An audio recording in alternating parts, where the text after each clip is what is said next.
You can catch Pro Football Talk on NBCSN every weekday at 5:30 Eastern with your host, Mike Florio, who joins us now. Let me start with Josh Gordon, the appeal, the delay. Were they fair to him?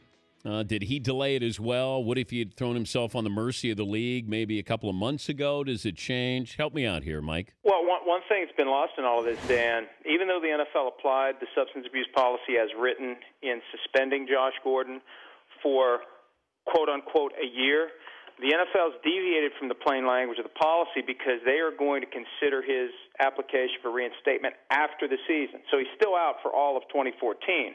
There's a chance that he gets the blessing to return in time to be a meaningful contributor to the off-season program, training camp, and preseason. Under the language of the policy, however, he should be suspended until August 27, 2015. A very subtle but very real deviation from the policy, maybe to get around all the criticism that it took the NFL too long to process this, because basically he's in the same position now he would have been in if he had taken the one-year suspension back in May. What if he didn't appeal? Well, same deal. I mean, if he didn't appeal, if they proposed this as a full one-year suspension, then he would have been eligible for reinstatement in May or late April or whenever he was notified of the suspension, 2014. You carried a year forward. So they're basically, and again, they're not going to publicize this.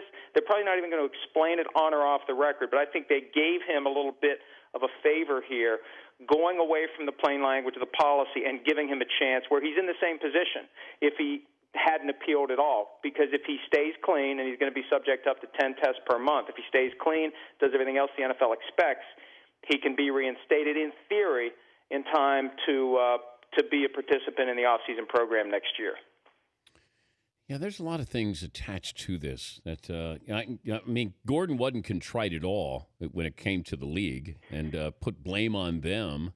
How's that going to go over with the league office? Well, I keep coming back to the fundamental problem I have with any employer telling an employee what he or she can or can't do on their own time as long as they're not violating the law or endangering the safety of someone else. Why does the NFL care that guys smoke marijuana? Why does the NFL have to be Big Brother to guys who very well may be using it at times to help manage pain? There are studies now that it maybe can help recover from concussions. Why does the NFL have to reach into a guy's urine and test it for substances that don't enhance performance when they're smoking these things on their own time in the off-season? I have a problem with that generally in any industry as long as it doesn't involve safety. I mean, you guys are going to be flying tomorrow. You don't want your pilots to be smoking marijuana tonight. That's a different story. When it's off-season, away from work, I don't know why the NFL cares, but this was a policy that was established more than 20 years ago by the NFL and the NFLPA. So any changes have to be collectively bargained, and I don't see any changes coming anytime soon. So you don't see them relaxing requirements or drug testing for marijuana? Well, if they ever can reach an agreement on HGH testing, then maybe they can work in. But that's what I was told in February, Mike, by somebody who's involved in this. And he said that we are willing to give the HGH testing in return for relaxed marijuana testing.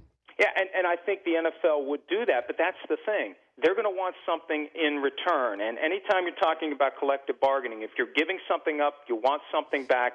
And the NFL Players Association has to ask itself, what do we want to sacrifice for something that helps, I don't know, a small percent? Ultimately, it's just a small percentage of the guys who get in trouble. Most of them understand that once you get through your annual substance abuse test, the window goes from April until August. Once you've done that test, you're good to go. Smoke them if you got them until next year.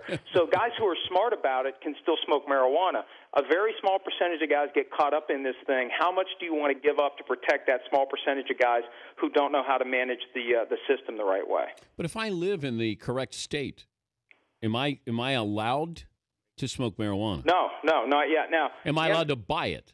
I guess you can buy it and possess it. You just can't have it in your urine, and it probably wouldn't be a good idea to have it fall out of your jacket if you're meeting with the commissioner. I mean, but you don't have to worry the same way you have to worry in the other 48 states about being arrested for possession of marijuana, like the Steelers' Cheech and Chong backfield last week. So, you've got a different standard in Colorado and Washington. And at some point, the NFL may confront a legal challenge to this whole issue of telling guys they can't smoke marijuana. That could happen at some point down the road. He's Mike Florio, ProFootballTalk.com. All right, let me dive into this one, too, real quick. We got a few topics.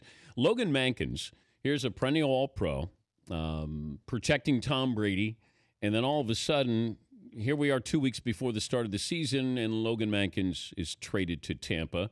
Darrelle Revis's role in this trade, and also Logan Mankins, was he starting? The Patriots have done this before, with a few guys. I go back to Ty Law. I mean, there's Seymour. They've done it with big name items, big ticket items. So give me some details on this. Well, I mean, here's the key, Dan. Bill Belichick has proven time and again, Lawyer Malloy, Ty Law, Richard Seymour, Logan Mankins, he'll rip the name off the back of the jersey.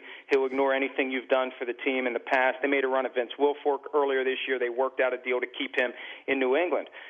So there's no sacred cow in New England, and eventually the guy who's going to be on the chopping block is Tom Brady, and I think that's why he did the deal in 2013. Now, it paid him $30 million up front, so we should all take such a team-friendly deal. But when we get to 2015, 2016, 2017, his salaries will be extremely low in comparison to the quarterback market. And I was told at the time, Tom Brady does not want to put Bill Belichick in the position where he has to make that tough decision. That Tom Brady realizes at some point it could be him too. And at some point it will be him, whether it's his contract pays too much or his contract's expired and we're going to go in a different direction. That's the one big takeaway from this. Sooner or later, Tom Brady's going to get the same treatment these other big-name players have received. Yeah, but I was told Revis played a role in telling the Patriots about the tight end with Tampa of just how good this kid is. Oh, well, that's not – I mean, look, between Revis and Greg Schiano, the former Tampa head coach, and Rutgers head coach who recruited the kid that they traded for. I mean, Schiano's tight with Belichick. It wouldn't surprise me that – and Belichick loves all those Rutgers guys anyway. I know.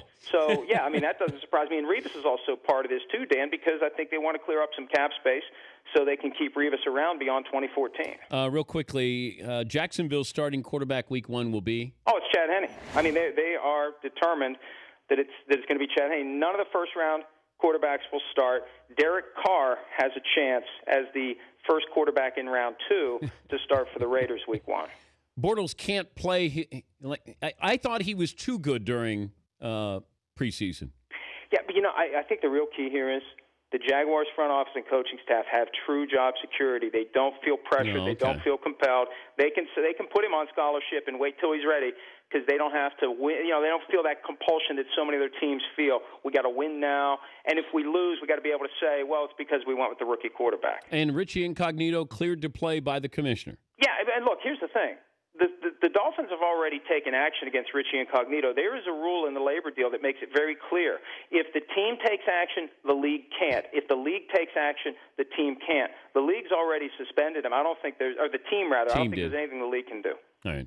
Thank you, buddy. All right. See you, man. Mike Florio, Pro Football Talk on NBCSN.